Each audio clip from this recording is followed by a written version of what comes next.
여러분 안녕하십니까? 저는 바른믿음 대표, 바른믿음 아카데미 대표 정희철 목사입니다.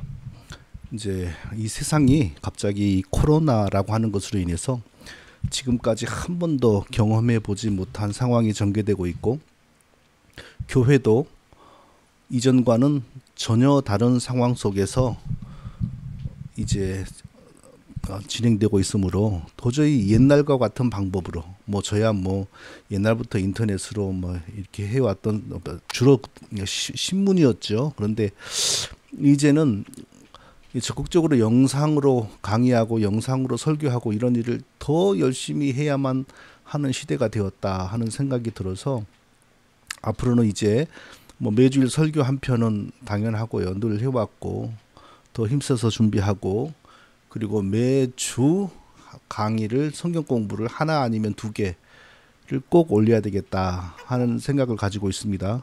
갑자기 카톡 하는데 이 카톡을 막아야 되겠네. 예. 그런데 이 성경 공부나 이런 것이 그냥 안락하게 기존의 교회들이, 저는 죄송하지만 기존의 이 많은 교회들이 시체 보관소라고 생각합니다. 이미 죽은 영혼들을 안전하게 썩은 냄새 나지 않게 관리해가지고 함께 지옥에 즐겁고 평안하게 들어가는 역할을 하는 게 많은 그 현대 교회들이 지금 하고 있는 거라고 생각하는 일이라고 생각을 하는데요. 그런 곳에서 이루어지는 공부, 또 그런 데 다니는 사람들이 좋아하는 공부, 그런 사람들이 선택하는 성경 해석, 그것은 의미가 없는 것이고 그럴 바에는 하지 않는 것이 좋고, 그래서 이것을 하는 마음이 그렇습니다. 죽을 사람 죽고 살 사람 살고, 하나님이 죽게 하시는 사람이 못 살리고, 하나님이 살게 하는 사람이 못 죽입니다. 그래서 올바른 목회자와 올바른 교회가 할 일은 하나님의 말씀을 바르게 해석하고 전파하는 거죠. 그러면 하나님이 살릴 사람을 듣게 하시고, 하나님께서 버리고 죽게 할 사람을 안 듣게 하고, 또 들어도 화를 내고 분개하도록 하겠지요. 자, 그런 마음으로 지금부터 이제 영상 사역을 시작하려고 합니다. 자, 오늘의 주제는 뭐냐 하면, 좀 제목부터 조금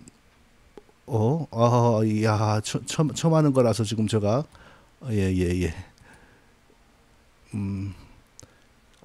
이거 안 되는데. 이해해 주십시오. 지금 혼자서 막 하는 건데. 예. 자, 오늘 제목 방언기도 하나님의 아름다운 저주.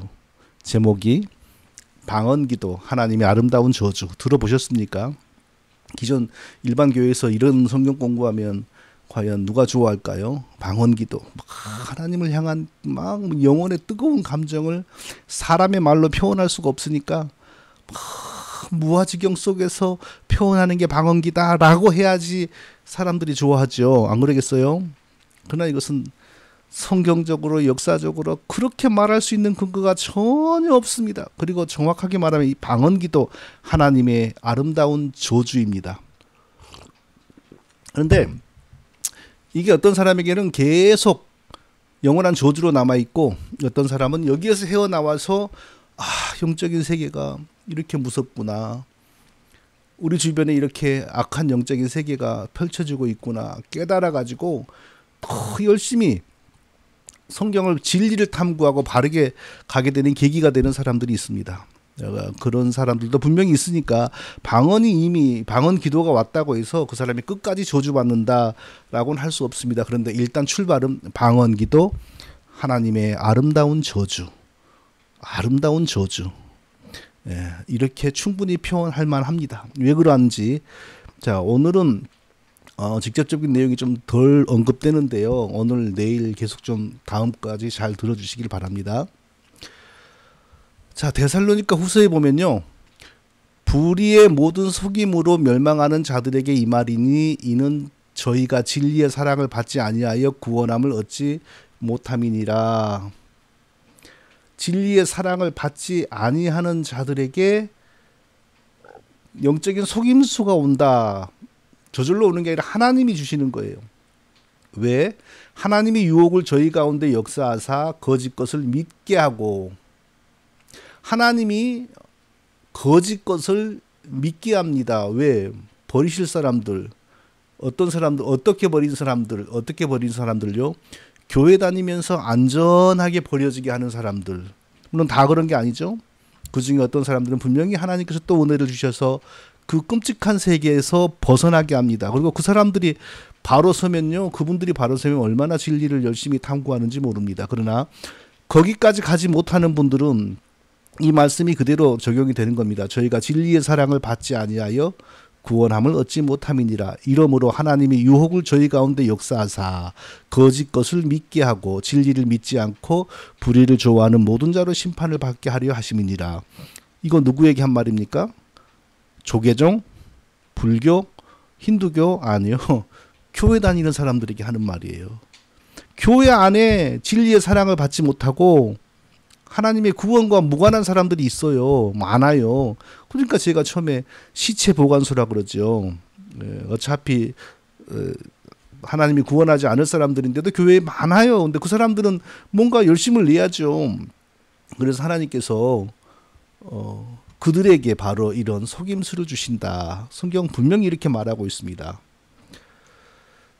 자, 이 방언은 그럼 역사적으로 어떻게 등장했냐? 오순절 운동이라고 들어보셨죠? 오순절 운동.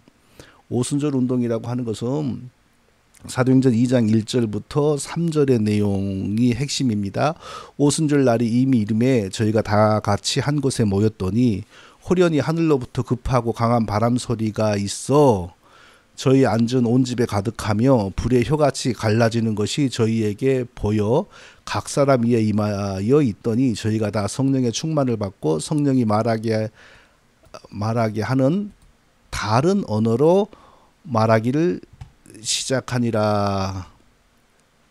옛날 성경에는 여기가 방언으로 말하기를 시작하니라 그렇게 나왔지 않습니까? 그래가지고 지금의 랄랄라 오여서 샌너리스 히빠빠 오르랄랄라 막 이런 게 방언이 바로 여기서 말하는 방언인 줄 알고 그냥 의뢰이 그렇게 생각을 했었죠. 그런데 새로운 성경 번역은 새 번역은 다른 언어들로 여기서 말하는 언어는 뭐 이 세상에 존재하지 않는 그런 언어가 아니라 실제로 존재하는 언어들을 말합니다. 갑자기 성령이 임하는 날 배운 적도 없고 학습한 적도 없는 언어를 구사하면서 복음을 전하는 현상도 나타났습니다. 물론 여기에 또 어떤 사람들은 실제 언어를 말한 게 아니라 성령의 특별한 역사로 한 종류의 방언만 말하는데 각 사람이 자기의 나라의 말로 직통으로 통역되게 했다. 뭐 그런 주장도 있어요. 근데 그게 맞다 할지라도 어찌됐건 실제 언어예요. 그 다 지중해 여러 나라들에서 온 사람들이 자기 나라 말로 들었으니까. 그러나 오늘날의 방언은 어느 누구도 자기 나라 말로 물론 뭐 이상한 신비적으로 뭐 한두 마디 했다는 사람은 있는데 검증 불가. 진짜 객관성이 없어요. 그러나 성경은 객관성이 있고 검증이 가능해요. 여러 나라 사람들이 내가 태어나고 듣고 자란 나라의 말로 저 사람이 지금 말을 하네. 이게 객관적으로 검증 가능하게 그런 일이 벌어졌습니다. 성령이 강림하는 날 하늘로부터 급하고 강한 바람소리와 함께 성령이 강림했고요. 불의 혀같이 눈에 보이게 성령이 강림했고요. 그리고 성령이 강림하는 날 다른 지구상의 실제 언어들을 말하는 현상이 함께 나타났습니다. 자, 그날이 오순절 성령 강림의 날인데 오순절 운동이란 바로 그 날 있었던 일을 지금도 상시적으로 에브리데이 날마다 계속해서 개인적으로 교회적으로 반복적으로 경험해야 한다. 경험할 수 있다. 이게 바로 오순절 운동입니다. 그래서 오순절 운동에서 핵심적인 용어가 두 가지인데 하나는 apostolic faith, 사도들의 신앙, 사도 시대의 신앙이라는 말이죠. 그래서 이게 사도행전에 사도들의 시대에 교회에 있었던 모든 은사들이 다 나타나야 한다. 근데 이게 말이 안 되죠. 자, 역사로 말하면 대한민국이 일제에서 해방이 되고 건국 과정이 있지 않습니까? 나라가 세워지기 전에 준비 과정이 있잖아요. 근데 준비 과정에서 했던 일이 건국 이후에, 건국 30년 후에, 건국 70년 후에, 건국 100년 후에도 계속 이어지는 거하고 똑같은 거예요. 그럴 수가 없는 거잖아요. 교회를 세우고 기독교를 완성하는 과정 속에서 하나님이 하셨던 특별한 계시들과 그런 일들이 계시의 완성, 성경의 완성, 구원받는 신앙의 완성과 함께 더 이상 안 나타나는 게 정상이지 계속 나타날 수 있겠어요? 그러니까 아포스톨릭 페이스라고 하는 것은 그것이 그때에 있었던 일이 지금도 계속 벌어진다. 그럼 지금 계시가 있고 환상이 있고 계시적인 이적이 있고 특별 계시가 있다는 거 아니에요. 이건 불가능한 거예요. 불가능한 것을 가능하게 만들면 이단이 되는 거죠. 그러니까 이단이란 말을 제가 함부로 쓴다고 어떤 사람들이 그러는데 사도들의 신앙이 사도들의 때에 있었던 특별한 계시들과 은사들이 지금도 있는다. 불가능하고 없고 있지도 않지만 그 있는 채 하면은 이단 되는 거예요. 왜 사단이 그렇게 흉내를 내게 되거든요. 또 그리고 이 오순절 운동에서 핵심적인 용어 또 하나가 풀 가스펠,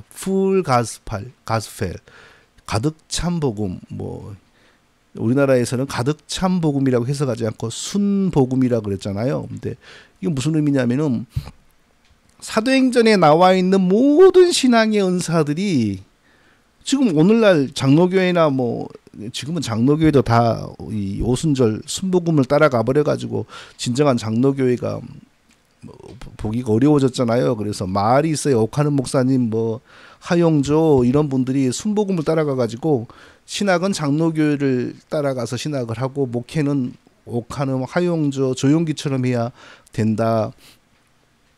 그런 말이 나오는 상황이 되었으니까요. 그래서 이 순복음 풀 가스펠은 뭐냐? 사도행전에 있는 일이 다 지금도 있는다. 순복음 교회 가면 다 있다 그래요. 방언도 있고 예언도 있고 환상도 있고. 그러나 그거 겪어보면요, 그게 제대로 된 게 아니고 그게 다 가짜이고 결국에는 그거 하는 대로 다 따라가면 이상해진다는 건 이미 다 이건 검증된 이야기입니다. 오순절 운동 결코 건강한 운동이 아니고 올바르지가 않습니다. 그럼 오순절 운동 옛날에는 순복음에서만 이런 걸 했는데 지금은 조용기라고 하는 분이 한국의 최고 스타가 되는 바람에 모든 교단에 이게 다 퍼졌죠. 그래서 이걸 부정하는 게 오히려 이상해졌어요. 자, 성령 세례를 믿는 사람이 안 믿는 사람이 아니에요. 이미 예수 믿고 성령 받은 사람이 또 성령 세례를 받는다. 이게 오순절 운동이거든요. 그럼 오순절 운동에서 말하는 성령 세례란 게 뭐냐 하면요. 별거 없어요. 그 거짓 방언 쓰러지고 몸이 막 떨리고 그리고 방언을 랄로요세 막 이런 뭐 그런 방언 찬양한다는 거 막 손이 막 이렇게 뭐 이렇게 성령 춤춘다는 거 있잖아요. 그리고 막 영서 쓴다고 손이 막 움직이고 그런 거. 그리고 입신 몸이 찌리리하고요. 막 이렇게 뭐 전류 체험. 이게 성령 체험이라는 겁니다. 이것이. 그런데 참 우리가 되게 순진한 게 오순절 운동 순복음이 이게 시초인 줄 아는데 그렇지 않아요. 이게 모양이 좀 다르지만 이게 어디까지 거슬러 올라가냐면 미국에서 다 깊이 몇백 년 전으로 올라가는데 조나단 에드워드의 부흥에서부터 이게 나왔어요. 조나단 에드워드의 부흥. 우리가 대각성 얼마나 그거 신비스럽게 생각하고 대단하게 생각했습니까? 근데 그 대각성에서부터 물론 방언은 없었어요. 쓰러지고 몸이 떨리고 방언 찬양도 하여튼 방언은 그때는 없었어요. 예, 뭐 입신하고 에드워드 부인이 입신은 제일 잘했죠. 몸에 힘 빠지고 모양은 조금 다르지만 이미 그때부터 있었어요. 그리고 성령에 대한 신학은 오순절 신학이나 에드워드의 신학이나 성령에 대한 신학은 똑같아요. 그러니까 이거 오순절 운동이 조금 변한 게 신사도 운동입니다. 오순절 운동의 핵심 용어 아포스톨릭 페이스, 사도의 신앙. 이게 바로 사도들의 일이 그대로 재현된다. 새로운 사도시가 도입했다. 그게 신사도 운동 아닙니까? 그러니까 신사도 운동은 결코 무슨 새로운 것이 아니고 오순절 운동이 조금 시대에 맞게 발전한 것이고 오순절 운동은 그 전에 아주사 더 거슬러 올라가면 조나단 에드워드의 대각성으로부터 그 거짓 성령의 역사가 시작을 하는 겁니다. 자, 오순절날에 이미 이름에 저희가 다 같이 한 곳에 모였더니 호련히 하늘로부터 급하고 강한 바람 소리 같은 것이 있어 저희 앉은 집에 가득하며 불의 혀같이 갈라지는 것이 저희에게 보여 각 사람 위에 임하여 있더니 저희가 다 성령의 충만함을 받고 성령이 말하게 하심을 따라 다른 언어들로 말하기를 시작하니라. 자, 여기서 급하고 강한 바람 소리 같이 소리를 동반하면서 임하시는 성령을 경험한 사람 누가 있습니까? 없습니다. 이것은 성령이 강림하신 날 그때뿐이었습니다. 성령이 불의 혀같이 눈에 보이게 강림하는 걸 경험한 적이 누가 있습니까? 없습니다. 2000년 전에 그날뿐입니다. 그리고 다른 언어들로 그러니까 예를 들어서 알래스카에 온 사람, 스리랑카에서 온 사람 이런 사람들이 들으면 저거 우리나라 말인데 라고 하는 방언이 나오는 성령의 역사를 경험한 사람이 어디 있습니까? 없습니다. 그러니까 오늘날에 말하는 오순절 운동에서 말하는 성령 세례, 그리고 오순절 운동이 조금 발전한 신사도 운동에서 말하는 성령 세례, 또 기름 부음 똑같은 말이에요. 성령 세례 상태를 기름 부음이라 그래요. 전혀 이것도 아니에요. 성경이 말하는 사도행전 2장의 이 성령의 역사 아니에요. 근데 옳토당토 하는 것을 이렇게 갖다가 끼워 맞춘 거지요. 네. 자, 그러면 사도행전 2장의 오순절 성령 강림의 의미는 무엇일까요? 도대체 그날 성령이 강림한 것의 그 의미를 한 줄로 요약하면요. 이게 중요합니다. 이것만 딱 붙잡고 있으면요. 성령의 사역에 대해서 딱 깨뚫어집니다. 하나님께서 예수 그리스도의 십자가를 통하여 우리의 죄를 용서하셨습니다. 죄로 말미암아 하나님과 우리가 단절되어 있었는데 우리의 죄를 십자가로 용서하신 후 하나님이 친히 우리와 동거하기 위하여 우리 각 사람에게 찾아오시고 교회에 찾아오신 것이 바로 사도행전 2장 오순절 성령 강림의 의미입니다. 우리의 첫사람, 우리의 조상 아담이 범죄하기 전에 하나님과 동행했습니다. 아담이 하나님을 모셨습니다. 에덴 동산이 하나님의 성전이었습니다. 아담의 몸과 영혼도 하나님의 성전이었습니다. 그런데 범죄하고 나서 완전히 단절되었는데 그리스도의 피로 죄가 처리된 후 그 첫사람 아담의 상태처럼 우리와 하나님의 교제가 시작이 되었다. 이렇게 성령 강림을 이해할 수 있는 것입니다. 그래서 이 성령 강림은 갑자기 생겨난 것이 아니고 구약시대부터 계속 예고된 거죠. 내가 그들에게 한 마음을 주고 그 속에 새 영을 주며 그 몸에서 돌같은 마음을 제거하고 살처럼 부드러운 마음을 주어 내 율례를 따르며 내 규례를 지켜 행하게 하리니 그들은 내 백성이 되고 나는 그들의 하나님이 되리라. 자, 하나님이 먼저 구원한 구약 백성들, 은혜로 구원한 백성들에게 하나님 믿는 방법으로 율법을 주었죠. 그런데 하나님 믿는 방법으로 율법을 주셨지만 전혀 율법을 지키며 살지를 못해요. 왜냐하면 마음이 죄악에 물들어 있기 때문에. 그래서 죄악에 물들어 있는 마음을 어떻게 고치냐. 그리스도의 십자가의 피로 죄를 용서하시고 그리고 마음을 변화시켜서 하나님 백성답게 살게 만드시는 영을 부어주신다. 그게 바로 성령의 강림이죠. 그러니까 성령의 강림으로 우리가 율법을 성취하는 삶을 살게 되고 또 동시에 하나님과 동행하게 되는 것이다. 이렇게 이해할 수 있습니다. 자, 어디에 하늘로부터 급하고 강한 바람 소리, 불의 혀같이 갈라지는 거, 뭐 다른 언어들로 말하기를 시작하는 거, 이것은 더 이상 반복이 되지 않습니다. 더 이상 반복이 되지 않습니다. 그러니까 저 사도행전 2장을 말하면서 저렇게 또 우리는 저걸 경험할 수 있다. 우리 교회에 오면 저걸 또 경험할 수 있다. 당신이 개인적으로 저걸 또 경험할 수 있다. 내가 안수해 주면 된다. 뭐 이렇게 말하는 것은 흉한 표현인데 이단으로 끌고 들어가는 겁니다. 왜요? 하나님과 우리 동거 생활은 한번 시작되면 계속 가는 거지. 한번 중간에 끊어졌다가 동거 생활이 다시 시작됐다가 마치 인터넷에 접속됐다가 끊어졌다가 접속됐다가 끊어졌다 하는 것처럼 하나님의 임재와 동거 생활이 시작이 되었다가 끊어졌다 그런 게 아니잖아요. 끊어지면 다시 오셔야죠, 하나님이. 그렇지만 하나님이 이미 오실 때 인치심으로 오는데 인치심이란 말은 절대 지워지지 않는 거잖아요. 그러니까 인치심으로 오셨는데 그 하나님이 왜 떠나가요? 떠나가지 않죠. 우리 죽을 때까지 안 떠나가죠. 그러니까 성령 임재는 반복되는 게 아니고 지속되는 게 아니에요. 예수 믿을 때 하나님을 모시는 거예요. 그게 일평생 지속이 되는 겁니다. 그러므로 성령을 더 받는 운동, 뭐 기름 부음을 더 받는 운동, 이런 거 다 결국에는 이단으로 갈 수밖에 없는 겁니다. 성령 세례가 무엇이냐? 성경은 성경을 해석합니다. 성경은 성경을 해석하는 해석자입니다. 고넬료 가정에서 베드로가 복음 전했잖아요. 그래서 그들이 예수님 믿고 성령이 임한 걸 보았어요. 성령이 그들에게 임하기를 이제 뭘 어떻게 보았는지는 모르겠지만 성령이 그들에게 임하셨어요.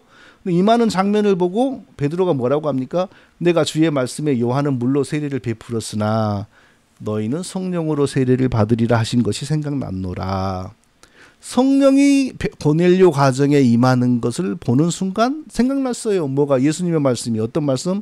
너희는 성령으로 세례를 받으리라.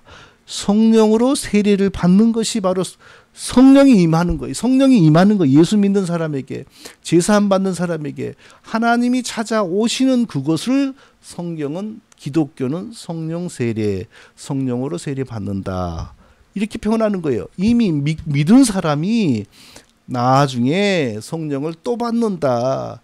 그냥 처음에는 구원받는 믿음만 들어오고 나중에 능력의 성령이 또 들어온다. 이거 다 이단들의 가르침입니다. 그 가르침 위에 서면 정상적인 성경적인 신앙생활을 절대 할 수 없습니다. 성령 세례가 먼저일까요? 물 세례가 먼저일까요? 자, 물 세례를 먼저 받고 성령으로 세례 받는다, 이렇게 가르치는 사람 되게 많아요. 물 세례가 뭡니까? 예수님 믿고 제사함 받았음을, 하나님의 자녀 되었음을 사람들 앞에서 공표하는 거잖아요. 자, 그러면은 예수님 믿고 제사함 받았음을 공표한다는 것은 예수님 믿고 제사함 받은 일이 이미 먼저 벌어진 거 아닙니까? 그게 성령 세례죠. 예수 믿고 제사함 받고 하나님과 동행하게 되었다, 동거하게 되었다. 그게 성령 세례예요. 그러니까 성령 세례가 먼저이고 성령 세례된 사람임을 공표하는 물 세례는 나중이다. 자, 오늘날 교회가 물 세례 하잖아요. 세례 요한이 물 세례를 했는데 그게 세례 요한이 시켜서 한 것을 지금 우리가 하고 있습니까?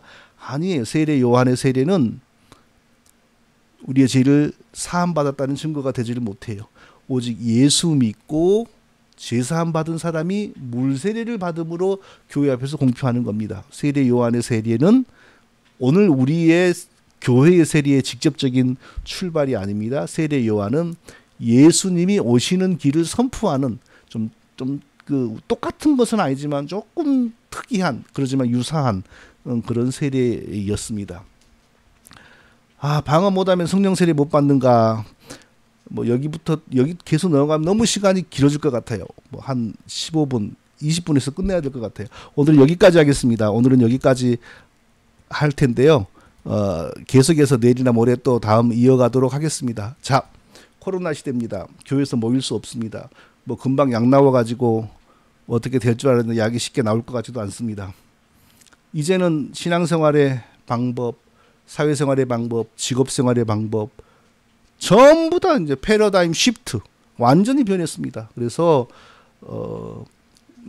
다 일주일에 한 번 설교 올리는 건 당연한 것이고, 어떤 식으로건 이렇게 성경 공부할 것을 일주일에 한 번, 두 번, 세 번. 근데 저는 비교적 좋아요. 워낙에 쓴 글이 많기 때문에요. 쓴 글을 강의로 바꾸는 건 아주 간단하거든요. 그래서 많이 제공하려고 합니다. 좀 사람들이 그러던데 좋아요, 구독, 저 사실 그런 거 구걸하고 부탁하고 싶은 마음 없어요. 그런데 성경 공부를 해야 되니까, 바른 공부를 해야 되니까요. 그리고 시체 보관하는 안락한 시체 보관소 교회들이 하는 공부하고 다른 공부를 해야 되니까 가급적 이 채널을 기억했다가 자주 시청해 주시기를 바랍니다. 안녕히 계십시오. 다음에 계속 이어가겠습니다.